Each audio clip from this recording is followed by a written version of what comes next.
শীত অহাৰ লগে লগে আমি সকলোৱে চৰ্দি, হাঁচি, কাহ, অধিক ঠাণ্ডা লগা এনেবোৰ সমস্যাত ভুগো নহয়নে?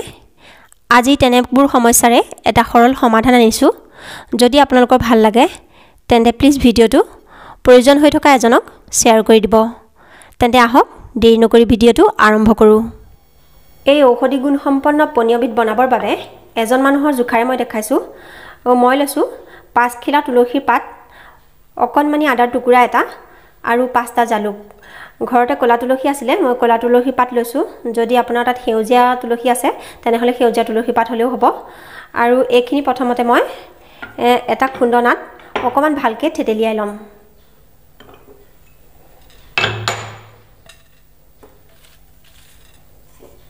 এতিয়া এইখিনি থেতেলিয়াই লওঁ।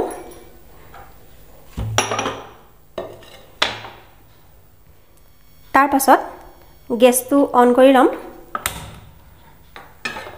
এটা চচপেন লৈছোঁ। এগিলাচ পানী লাগিব আমাক।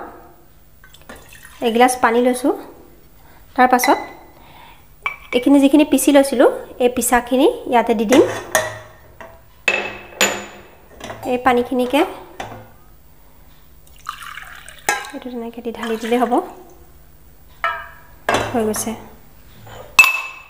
এতিয়া এইখিনি ভালকৈ উতলিবলৈ দিম। আপোনালোকে জানেই তুলসীয়ে ইমিউনিটি পাৱাৰটো ষ্ট্ৰং কৰে, ৰোগ প্ৰতিৰোধক ক্ষমতা আছে ইয়াত। চৰ্দি, কাহ, হাঁচি এনেকুৱা বতৰৰ বেমাৰবিলাকৰ পৰা আঁতৰাই ৰাখে।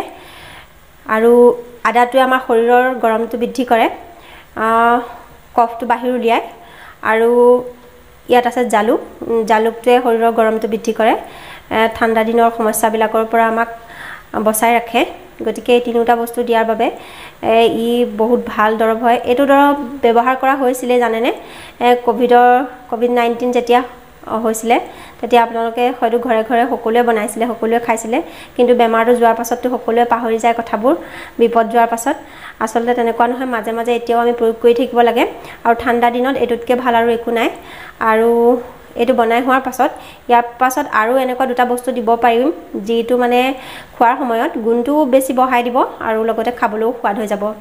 আৰু এইখিনি এতিয়া ইমানলৈকে উতলাব যাতে এগিলাচ পানীৰ আধা গিলাচ থাকি যায়। এতিয়া গেছটো অফ কৰি দিম আৰু এইখিনি চেকি ল'ম।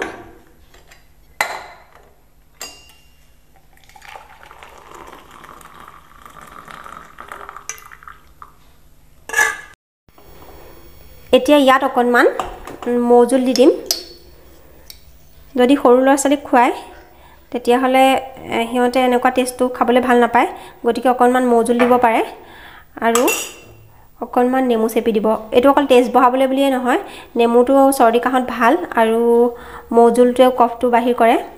লগতে আৰু এটা কথা কওঁ, এনেকুৱা যদি আপোনালোকৰ চৰ্দি কাহ হৈ থাকে তেতিয়াহ'লে চেনিৰ প্ৰয়োগটো বাদ দিব। এইকেইদিন গুড় খাব। গুড়টো বেছি ভাল। চেনিটো এটা এলাৰ্জিক ফুড হয়। এনেকুৱা চৰ্দি কাহ এইটো এটা এলাৰ্জি বেমাৰেই হয়। গতিকে চেনিটো কেইদিনমানৰ কাৰণে ত্যাগ কৰিব। আৰু যদি ভিডিঅ'টো ভাল লাগিছে তেন্তে লাইক শ্বেয়াৰ কৰিব। লগতে চেনেলটো ছাবস্ক্ৰাইব কৰি কাষতে থকা বেল আইকনটো প্ৰেছ কৰিব আহিবলগীয়া ভিডিঅ'সমূহৰ নটিফিকেশ্যন পাবৰ বাবে। পুনৰ এটা ভিডিঅ'লৈ আহিম আকৌ আপোনালোকৰ মাজলৈ। তেতিয়ালৈকে আহিছোঁ, নিজৰ যত্ন ল'ব। নমস্কাৰ।